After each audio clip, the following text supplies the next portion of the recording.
Hello मित्रों, जय श्री कृष्ण। स्वागत है तमारू अमारी गुजराती फूड रेसिपीज चेनल में। तो आज आपणे बनावशुं महीना सुधी स्टोर करी शकाय तेवो आपणे मुखवास बनावशुं। तो एना माटे आपणे आ वाटकीना मापथी 5 वाटकी तल लीधा छे।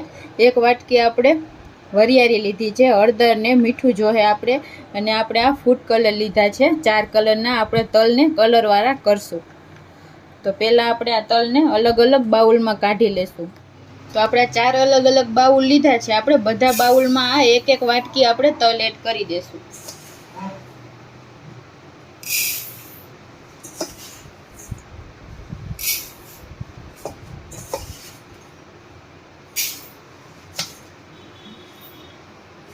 એક વાટકી આપણે આમાં રાખી દેશું। આને આપણે વ્હાઈટ જ કરશું। આપણે વરિયાળીને પણ આ બાઉલમાં લઈ લેશું। હવે આપણે આ બધા બાઉલમાં સ્વાદ પ્રમાણે મીઠું એડ કરી દેશું।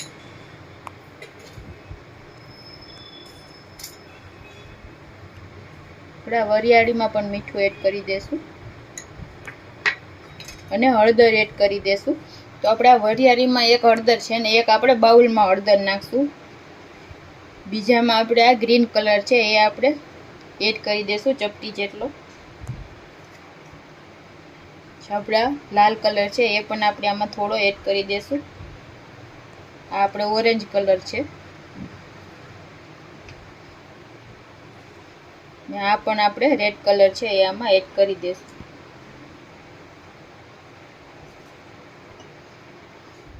હવે આપણે આમાં 1 ચમચી જેટલું પાણી એડ કરી દેશું।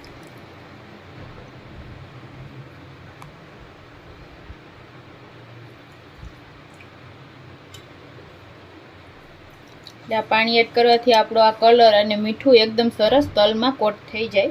હવે આપણે હાથેથી જ આને એકદમ સરસ મિક્સ કરી લેશું।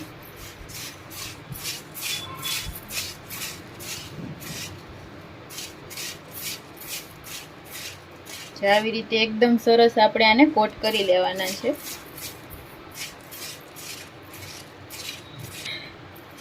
આ રીતે આપણે બધા તલને આ રીતે કોટ કરી લેશું કલરમાં।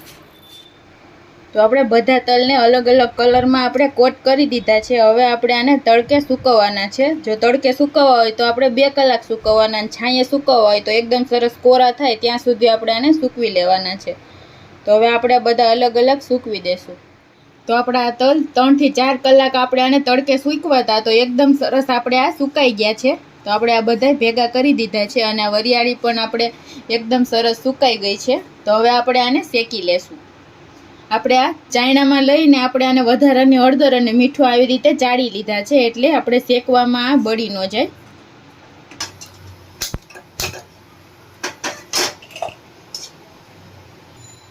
તો આપણે આમાં આ તલને એડ કરી દેશું। આપણે 2 વાર શેકશું થોડા થોડા।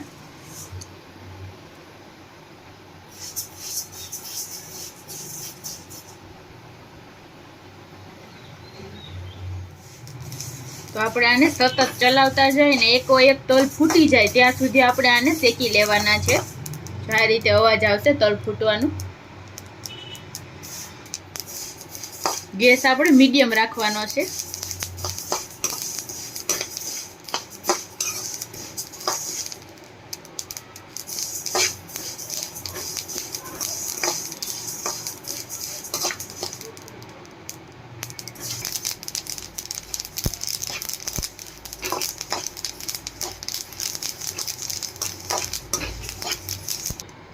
તો આપણા તલ એકદમ સરસ શેકાઈ ગયા છે। આપણે આને કાઢી લેશું।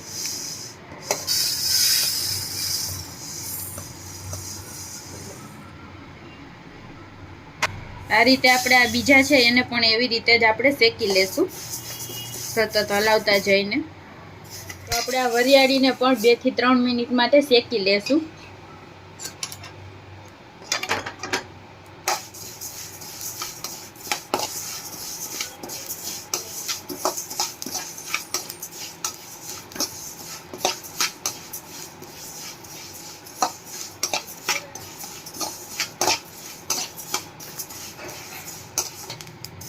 તો આપણા વરિયાળી પણ એકદમ સરસ શેકાઈ ગઈ છે। હવે આપણે આને ગેસ બંધ કરીને નીચે ઉતારી લઈએ। આને પણ આપણે તલમાં એડ કરી દેશું।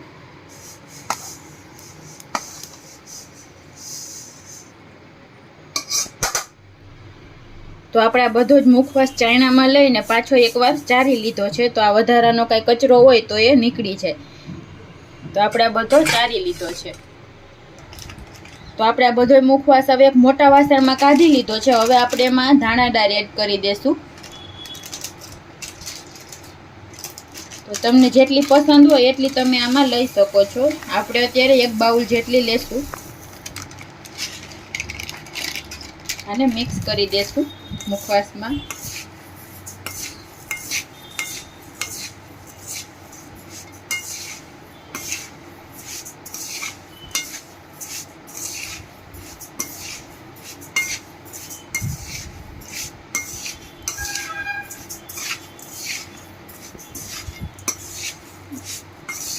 તો આપણો એકદમ સરસ મુખવાસ તૈયાર થઈ ગયો છે. તમે આને મહિના સુધી સ્ટોર કરીને રાખી શકો છો. તમારે આમાં તમારા ટેસ્ટ પ્રમાણે બીજો કાંઈ મુખવાસ ભેળવવો હોય તો એ પણ તમે આમાં ભેળવીને ખાઈ શકો છો. તો આપણો મુખવાસ એકદમ સરસ બન્યો છે. તો તૈયાર છે આપણે મહિના સુધી સ્ટોર કરી શકાય તેવો આપણો મુખવાસ. જો તમને અમારી આ રેસીપી પસંદ આવી હોય તો અમારા વિડીયોને લાઈક કરજો, શેર કરજો અને અમારી ચેનલ છે ગુજરાતી ફૂડ રેસીપીસ એને સબસ્ક્રાઈબ કરજો. Thank you.